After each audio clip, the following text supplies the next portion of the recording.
nas urnas eletrônicas no primeiro e segundo turnos das eleições brasileiras. Uma nota enviada à imprensa afirmava que o relatório devia ser divulgado da Argentina, pois, por ordem do TSE, nenhum meio de comunicação ou grupo privado de pessoas pode divulgar informações que ponham em dúvida o resultado eleitoral desse ano. Também por esse motivo e pelas restrições de plataformas online, nós não vamos divulgar trechos dessa live. Mas o Paulo Figueiredo acompanhou uma parte dessa transmissão, né, Paulo? Vai trazer agora pra gente alguns dos detalhes. O que foi dito nessa live, Paulo? Vitor, eu acompanhei com bastante atenção, na verdade, a apresentação quase toda, até entrar no ar aqui com vocês nos pingos. E tô com um relatório aqui, vou me debruçar nele em detalhes, tem mais de 70 páginas, ao longo dos próximos dias. Eu tenho o privilégio de ter tido uma boa formação matemática, como economista, estudei talvez na instituição matemática mais importante do mundo, então não estamos falando de algo sobre o qual não tenha familiaridade, né? Vocês lembrem, quando terminou a apuração no domingo, eu estava aqui ao vivo na Jovem Pan com todos vocês, e eu passei a ter inúmeras dúvidas, porque eu entendi que os dados se comportavam de forma inesperada para o que eu imaginava razoável, uma distribuição aleatória, o que seria normal numa apuração. E falei, olha, eu preciso entender melhor esses dados e eu espero ouvir explicações a esse respeito nos próximos dias.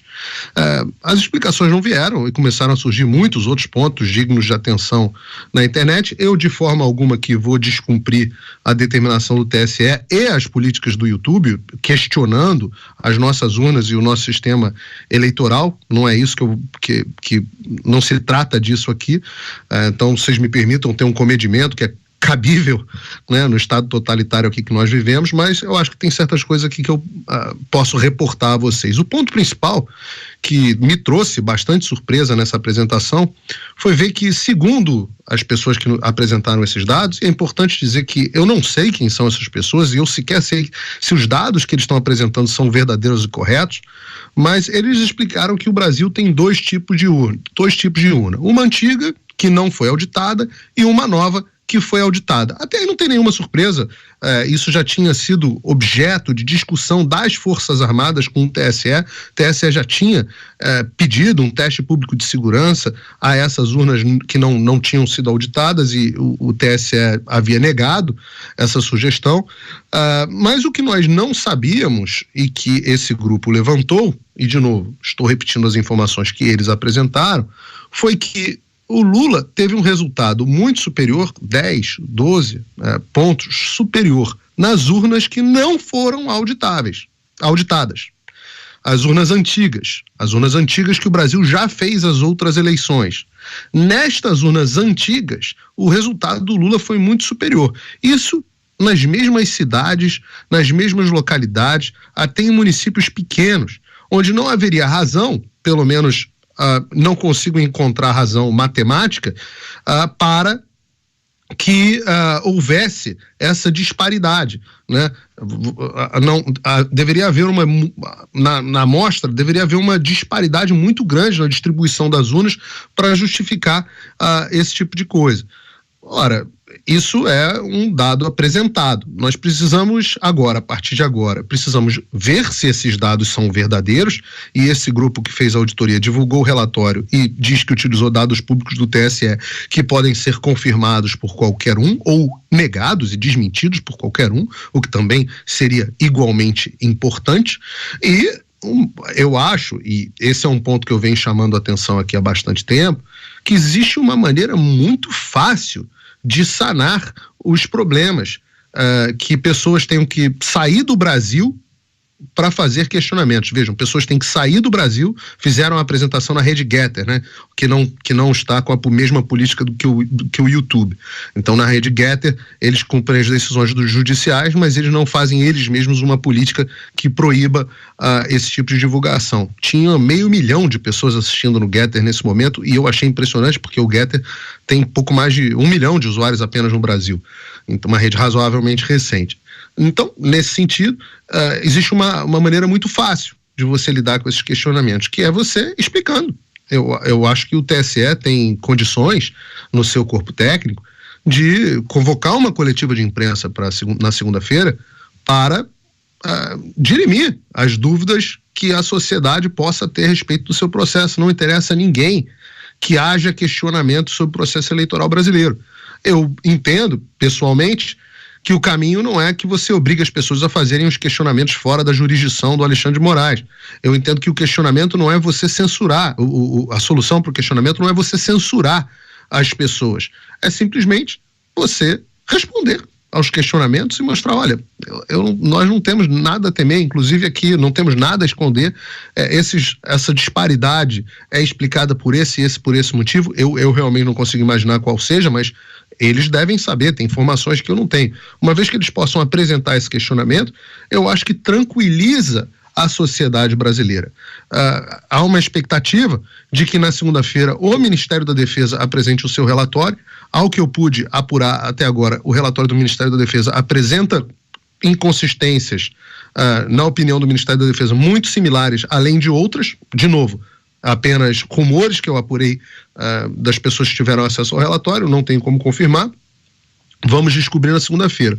O fato é que a hashtag Brazil was stolen, né? Que hashtag Brazil was stolen, Brasil com Z, virou trending topics no mundo inteiro. Inclusive agora eu estou aqui olhando o nosso chat, Brazil was stolen, que significa Brasil foi roubado, se tornou trending topics mundial. Vamos esperar, eu acho que esse é um momento onde as pessoas não devem se precipitar, as pessoas devem aguardar e ao posicionamento das nossas autoridades, que certamente vão ter uma explicação bastante razoável. Eu só espero, mais uma vez, Vitor, que as autoridades, em vez de simplesmente fazerem como fizeram com o Radiolão, que foi jogar para debaixo do tapete, dizer que aquilo não valia de nada e não explicar a razão, dizerem que não tinham nada a ver com isso, eu espero que as autoridades sigam o caminho republicano, o caminho de explicar ao público que o processo eleitoral que nós tivemos foi sim liso e que essas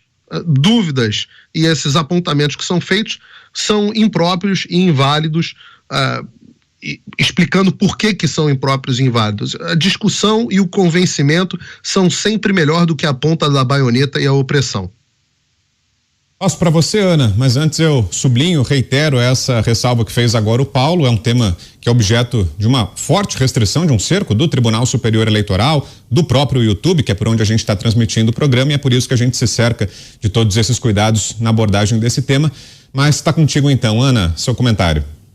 Eu vou fazer um comentário rápido, Vitor. Acho que o Paulo já fez todo, né, o ano passando que foi essa live. Eu não pude assistir tudo, mas até onde eu assisti, Vitor, muito do que foi mostrado ali são dados públicos que você pode, inclusive, baixar diretamente do site do TSE.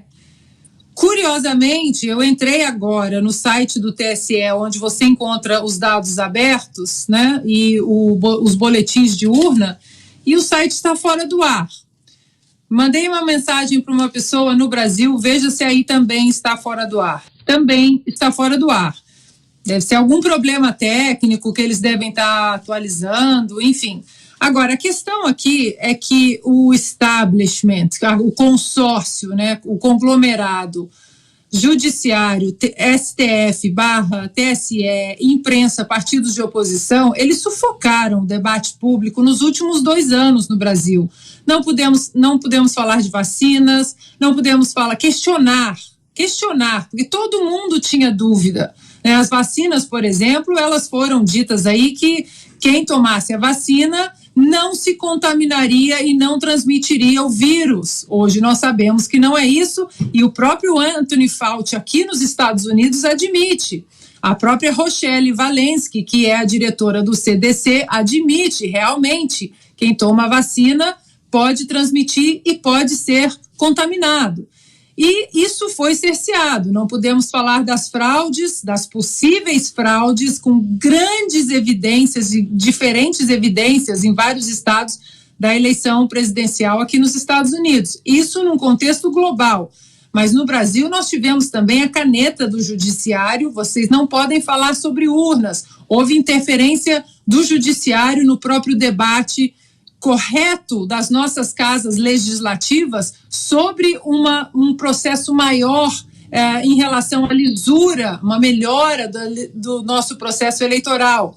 Isso também foi sufocado. Agora, os resultados das eleições também estão sendo sufocados, né? O debate em si.